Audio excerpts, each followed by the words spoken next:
You're listening to the Connecticut Real Estate Edge podcast, your source for tips and tricks on building wealth through real estate in Connecticut.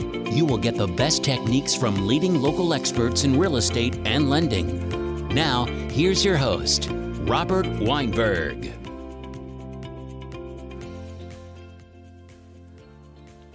Good morning, everybody. Welcome to Mortgage Matters Radio Show. Along with Rob Weinberg, I am Gary Byron. Rob, good to see you there, my friend. Good to see you, Gary. It's been a little bit now. I feel like it's been close to a month. Yes, that you and I have been in the. It's been a while. I know. Well, a couple weeks ago, I was out ill. Last week I was out ill. You had producer extraordinaire Ryan Roberts. Oh, yeah, it was a great time with Ryan, for sure. Good. Man for the job. Hard to multitask, though, when you're hosting the show and pressing the buttons. Oh, yeah. And I don't know how you're able to get that done. And then, 2 weeks before that, you were away, right? Or I was. We did a couple of my favorite shows as repeats on the air here, right. So always nice to bring back some of the most popular shows for our newer listeners. How do you come up with that? Because they're all pretty darn informative. We get a lot of mail and email in, so people tell me what they like and don't like as well. We also get a lot of comments online on the posts, so going off of what resonates with people and what they really want to see and what they want to hear about.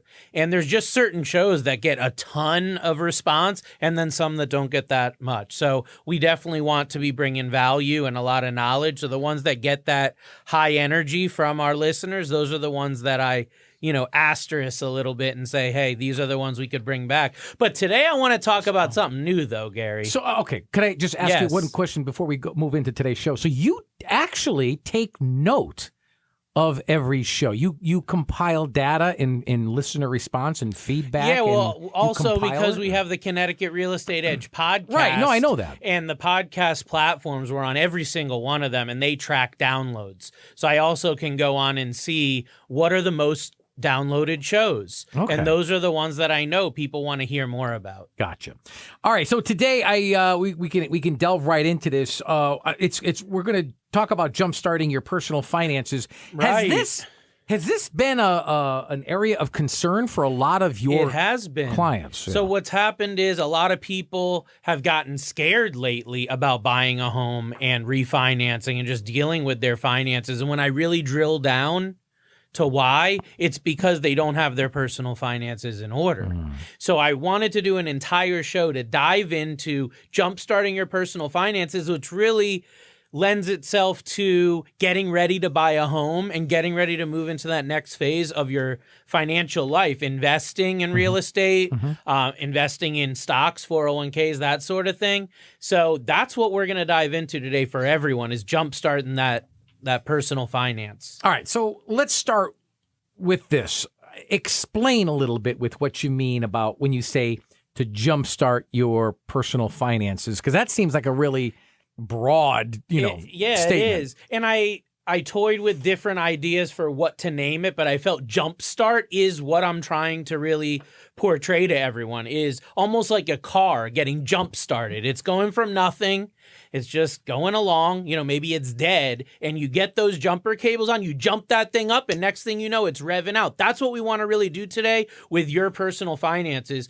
Most people deal with their personal finances on a day-to-day basis. So their money's coming in, it hits their bank account, and then money goes out. There's no real time to say, what should I do with that money? What's my long-term plan? I think the main idea that people will understand is when we say paycheck to paycheck. So the money comes in, the money goes out. Right. Paycheck comes in, paycheck comes out. Then you're waiting for the next one. Now, if you have a financial plan in place, if your personal finances are well structured, paycheck to paycheck is okay because every dollar is allocated. But if you're in a position where you don't know where all the money's going and it's basically coming in, and then what bills need to be paid, you start writing checks, you start paying online. Next thing you know, you got $3 left in your bank account and you don't have your financial goals accomplished. So that money in, money out, that's what we want to stay away from without a real plan. So you're going to need to take some initial action to get the ball rolling. Like we said, that analogy of jump starting a motor. And if you continue to do what you're doing right now, that day-to-day, paycheck to paycheck, you're going to keep getting the same results. That we know 100%. So I want to instill in everyone today some ideas, some strategies that can be implemented immediately to get you from where you're at right now, which may not be where you want to be financially, to the point of actually creating wealth and becoming a success. What are some of the small things that someone can do with their finances that could actually make a big impact? So there's a lot of different areas of personal finance, and people get confused because there's so many different ways they can be going. So I want to really focus in on 4 main areas. It's going to be cash flow, debt, savings, and investments. Depending on where you're at with your finances, one of these may be a huge issue, and a couple of these you may not even be concerned about. I want to go through each one by one and talk about the small things you can be doing if these areas are of interest. So first thing is cash flow. What can you do to improve your cash flow? Couple different things I want to give you a little ideas on. First of all is side hustles, side gigs, picking up another job, maybe getting overtime or something additional at your current job. Anywhere you can bring in extra money, even if it's only a few dollars here and there, it's going to compound over time and it's going to make a big difference. The other thing is a lot of people don't think about mortgage strategies with cash flow, but as we've talked about in many, many shows, refinancing your home, regardless of what the interest rates are doing, can be a great way to improve the cash flow in your life. So look at that as a potential option. If you're somebody that sees debt as a hurdle, maybe it's credit card debt, medical bills, student loans, and whatnot. Let's really sit down and map out your debt and pay down your debt balances. Let's look at a debt consolidation, either a personal loan or a debt consolidation refi, as a possible way to get that debt in check. Because what that's going to do is it's going to free up money on a monthly basis that you were spending on interest that then can be freed up to go to other areas like investing and paying other things down. Next idea is savings. If you're somebody that doesn't have a savings account, where can you start? It can be daunting, right? So the one big motive I want to give you is to get $1,000 into a savings account as soon as possible. It's what I call your starter emergency fund. Most emergencies in the United States can be handled with less than $500. That's the statistic. So if you have $1,000 in a savings account, it can really help you get through a day that you may have a financial emergency come up, a flat tire, something like that, and you need a little bit of money. You're going to be able to dip into that savings account, that emergency fund that you have, in order to handle the issue instead of having to use credit cards, loans, and other instruments to take care of it. Now, ideally with the savings, you want to work towards a 6-month emergency fund. So it's going to start with that $1,000, but if you already have that, then the next goal is going to be a 6-month emergency fund. What is 6 months? Well, what I'm talking about is your personal fixed expenses on a monthly basis, your transportation costs, your housing costs, your utilities, your food, your necessities. What does that equal on a monthly basis? You might need to sit down and do a personal budget to see every dollar that's going out. Look at your last bank statement. Where did that money go? How much of it was luxury? How much of it was actual necessity fixed expenses? Look at the fixed cost, multiply that by 6 months. That's the amount that you really want to strive to have into your savings account and your long-term emergency fund. And the last one I want to talk about is investing. Once you've gotten cash flow in check, your debt is, in a good spot, and you've got that 6-month emergency fund, next thing we want to look at is how are you going to invest? Investing is how people build wealth. You're not going to become wealthy, even if you make a lot of money every year, by just having it sit in your bank account and pay bills. You need to have that money working for you. So what I'm talking about is starting a 401k contribution.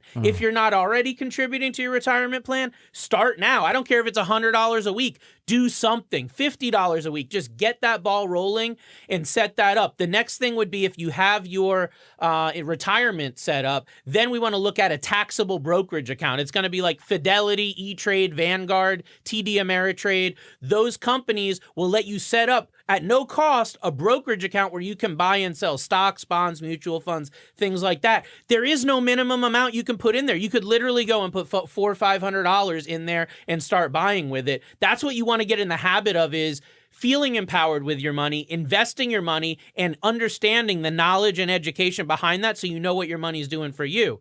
Once you've actually done that and gotten that first step of investing done, then we can start looking at really cool strategies like passive real estate, Airbnb investments. We can look at crowdfunding for real estate, which I've talked about in some different shows. Active real estate, which is going to be buying a primary home, buying rental properties, multifamily, that sort of thing.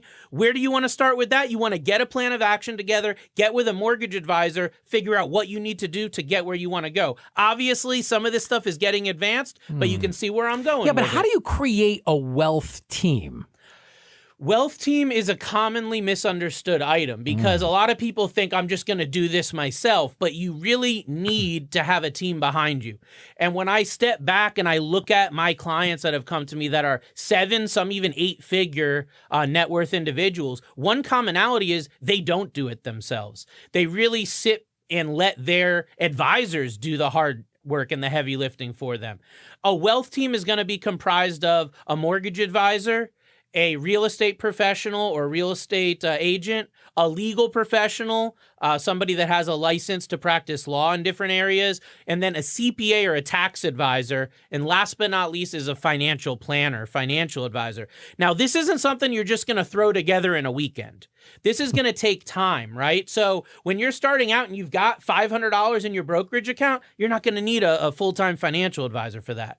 But the guy that has $500,000 in his brokerage account, he is going to want that. So you want to work your way up. And when you're starting out, it may just be you. But then you start getting ready to buy your first home. You're going to loop in a mortgage advisor. You're going to loop in a real estate pro to help you with that transaction. That's the foundation of your wealth team. Then we're going to need a real estate attorney to help out with the closing. So we're now going to loop in an attorney that's got expertise in that real estate area. Now, long term, you may get another type of attorney with estate planning, wills, probate, things like that. But for the foundation of the wealth team, it's really just going to be like a real estate or a general practice type of attorney. Once you start owning assets in real estate and you have money coming in, you're going to want to start looking at tax strategies because anybody that has financial success was going to tell you one of the worst parts of it is having to pay the tax man every single year. And what you can do is consult with professionals that understand the tax code. They understand exactly the loopholes, the different ways that the wealthy can use it to their advantage, and they can help you set up those same strategies. Sometimes it's going to be a certified, like a CPA, or other times it's just going to be a tax consultant or tax professional, but somebody that understands the tax code and has that track record. And then the last thing is, and probably the last person that you're really going to add to that wealth team is going to be a financial planner or a financial advisor. And the reason why they're going to be last is because, again, if you only have a small amount of money, a financial advisor probably isn't going to benefit you from helping. What's the threshold there? I would probably say maybe $25,000 to $50,000. Once you have that amount in taxable investments, it's probably a good time to start consulting with a financial advisor. So you want to set up this wealth team so they can consult with one another as you make financial decisions and make sure the decisions you make on the real estate side aren't going to ruin you on the tax side and vice versa. Also, when an issue comes up, which happens so often, like a legal issue, you need somebody that you can bounce an idea off of. You don't want to go through the phone book and just start calling attorneys. You want to have someone that you have a relationship with. So this wealth team is crucial, and it's something you want to start building just from the ground up. What would be 3 things, excuse me, that somebody could do today, let's say, to set themselves up with financial success? I know that everything we're talking about can be daunting, especially if you're starting from an area where you may have only a few $100s in the bank to start with. And we're talking about big ideas for big wealth. But let's really step back and talk about the top 3 things. Yeah. So first thing is you got to make sure that your budget is in the black. And what I mean by that is you need to have more money coming in than going out every month. If you're in a position where you have $5,000 a month coming in and you have $5,500 going out, then nothing that we're saying, nothing that we're doing and discussing today is going to help you at all. It's not going to make sense and it's not going to work long term. The foundation of financial success is more money actually coming in than going out. Then you have this margin that you can use to start building your savings, building investments, getting new real estate, getting other assets, but it all starts with that budget, as basic as it is. So there's a lot of tools out there you can use, but on a basic sense, just get a spreadsheet or get a piece of paper and look at your last couple months' bank statements and credit card statements and figure out how much money did you have come in and how much money did you have go out. Once you've verified that you're in the black, I don't care if it's by $5, but as long as you have more money coming in than going out, then we can move to the next phase. If you don't have a situation where you're in the black and you're actually in the red and you're in deficit every month, then you really need to step back and look at your expenses. Where can you cut things to get into the black? Or can you start a side hustle? Can you start something else? Can you bring in more cash flow that's going to help you get from the red to the black? So that's where that can come in. Once you've done that, then you want to move to that starter emergency fund. So now that you know that you've got your budget in check, let's get that emergency fund to $1,000. That is the absolute minimum because we know something's going to come up, a hot water heater breaking, a flat tire, something with the roof, whatever it may be, you're going to need money. And if you don't have that starter emergency fund in place, what's going to happen is you're going to turn to debt. It's the easy way. You just swipe the card, you take out a loan, and then you end up going backwards instead of forward. So get that starter emergency fund in place no matter what it takes. If you have to eat at home ramen noodles for 1 month to get that emergency fund, you are going to do it because you want financial success. If you're not willing to do that, then unfortunately you're not willing to do what it takes to actually achieve greatness when it comes to your finances. Now, once you have that in place, I would say the holy grail of these couple things you can do to jumpstart your finances is to start an automatic recurring investment. Every single week, every single month, you want to do that going into like a taxable brokerage account and or a 401k account with your job or whoever coordinates that through where you work. The reason that you want to make it automatic is finances are like 80% emotional. Okay, so if it's not automatic, it's not going to happen. If we go and set it up one time and say we want X amount coming from this account to this account, and it's done on a week, I do mine weekly. You could do yours monthly, but I suggest however often you get paid is how you want to line up these recurring investments. And as I said earlier, the amount doesn't matter. It could be $100 going from your checking account over to a brokerage account. It could be $200 going from your paycheck over to your 401k. But by getting that automatic investing in, it does a couple things. Number one, it takes the emotions out of it. And number two, it allows you to take advantage of something called dollar cost averaging or DCA. That means that sometimes the market is up, sometimes the market is down. But if you're investing at exact increments all the time consistently, you're going to benefit from the market being down because then when it goes up, you get that much higher return. You don't get that just when you try to put in $500 on a big payday and then do nothing for the next month or two. So this can really be a foundation for people's financial success. And there's many that would say simply by doing the automatic recurring investment into a 401k or taxable brokerage, that one idea alone could make you a millionaire, even if you ignore everything else. Folks, you are listening to Mortgage Matters radio show in the Connecticut Real Estate Edge podcast, along with Rob Weinberg. I'm Gary Byron. You can check him out online at www.robgw.com. And his phone number, if you'd like to make an appointment, 860-413-3938. We'll repeat that more towards the end of the show. Where does buying a home, though, fit within someone's personal finances and their framework for it? I know that when we're talking about this financial foundation, and this is a show about mortgage and real estate, you're going, where's the home in this whole thing? That's what I was thinking. I'm listening to you, and everything makes sense. I listen, and the market right now is volatile. We can talk to a financial advisor, and he'll say, timing is everything, and you want to buy low, and so on and so forth. But how low are we going to go? Nobody's got a crystal ball.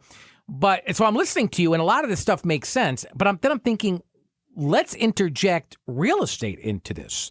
Because I'm hearing multiple things as well. Are housing prices coming down a little bit now that interest rates are going up? Or are people still are there still bidding wars going on? Right. So as far as where real estate fits in, first of all, real estate can't be an emotional decision for you.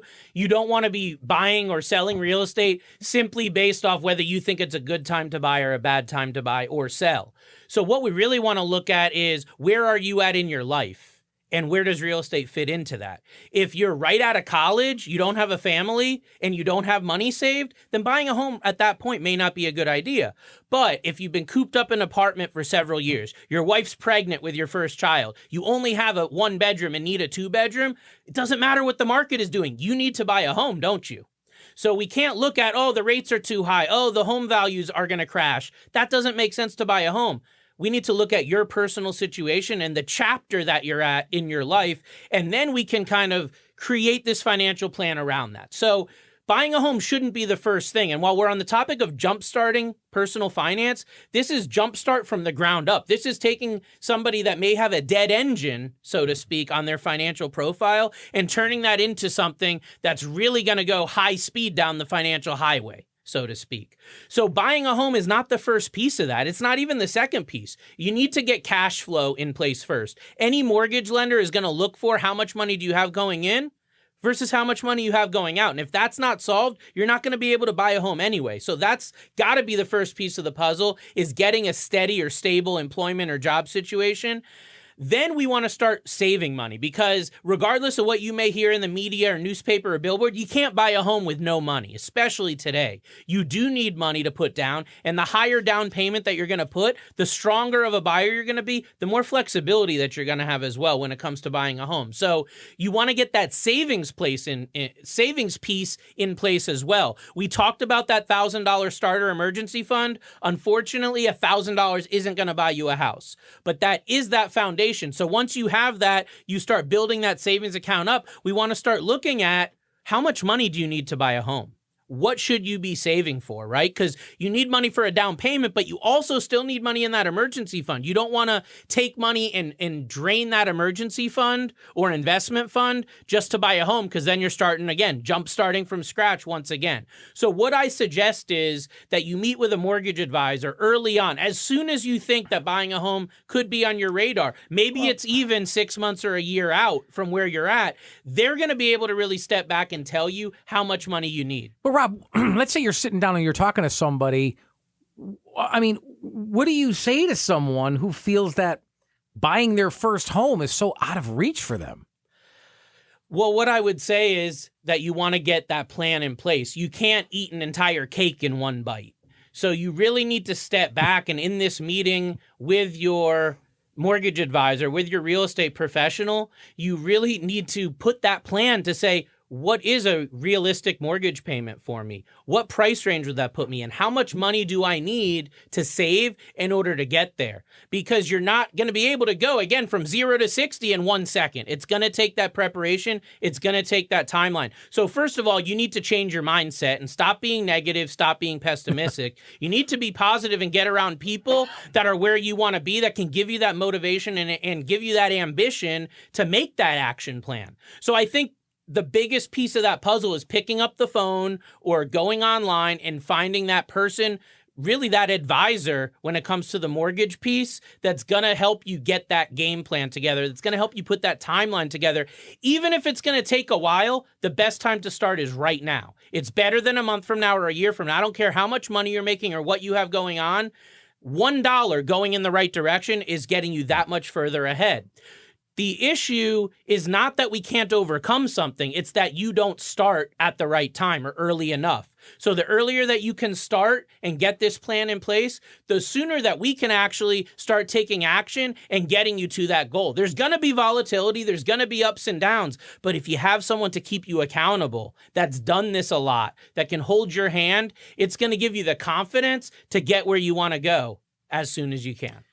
Have you ever sat and spoken to somebody who owns a home, okay, but they're having a problem getting a mortgage? It happens all the time. Yeah. I see people, they have a lot of equity in their home. I actually just had a lady call me this week, and she was referred by a friend of her that's a realtor, and she said, Rob, I've gotten denied for so many mortgages, but I figured I'd give you a shot. Dawn said you were great, and she's a realtor that I do a lot of work with. So I would say the biggest piece of that puzzle is don't give up right away. Just because one lender says no doesn't mean they're all going to say no. You want to get some expert opinions about what needs to be done in order to get approved. So like we talked about on my show about mortgages getting denied and what you can do to overcome that, you want to get a couple expert opinions from lenders that have a lot of experience that can help pinpoint why can't your mortgage get approved. With this particular individual that called me, the reason was that she had no income at all. did a bunch of side gigs. She didn't report any income on her taxes, really. She was like a tarot card reader. She did Uber. She did Lyft. She did all this stuff. But on her tax return, it was actually negative for the year. So that's what we determined was her issue. And I said to her, we got two options. Option one is to get a cosigner, and option two is for you to get a full-time job.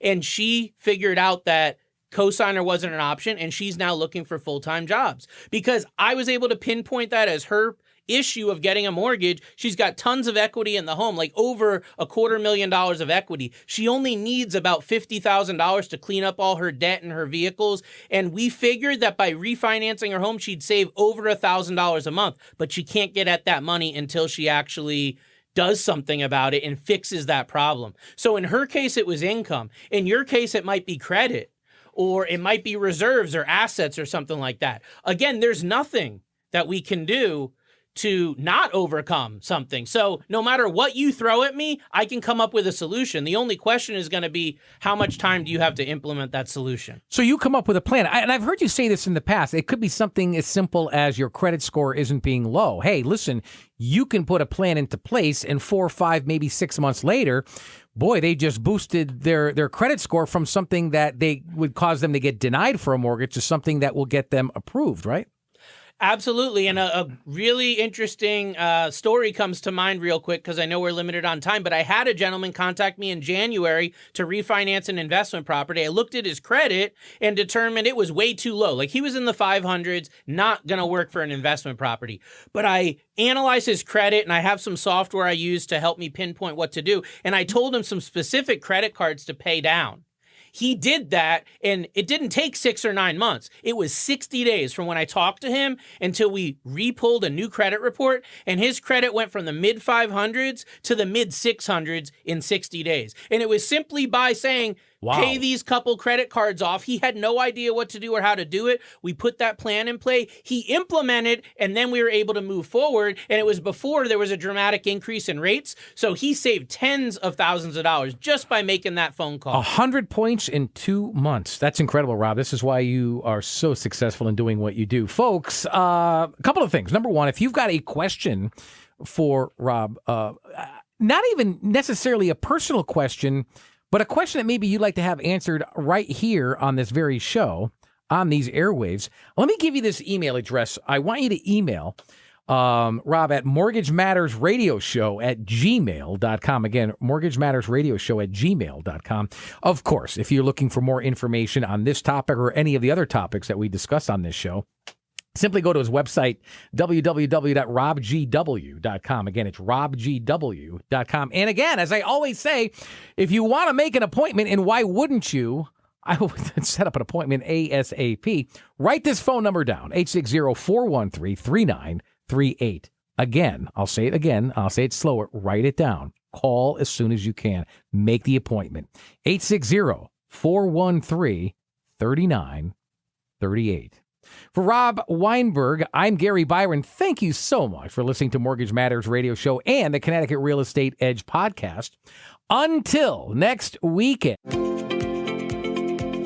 Thanks for listening. If you have questions about the information we've covered or would like to discuss mortgage financing for your situation, you can reach Robert Weinberg by visiting www.robgw.com.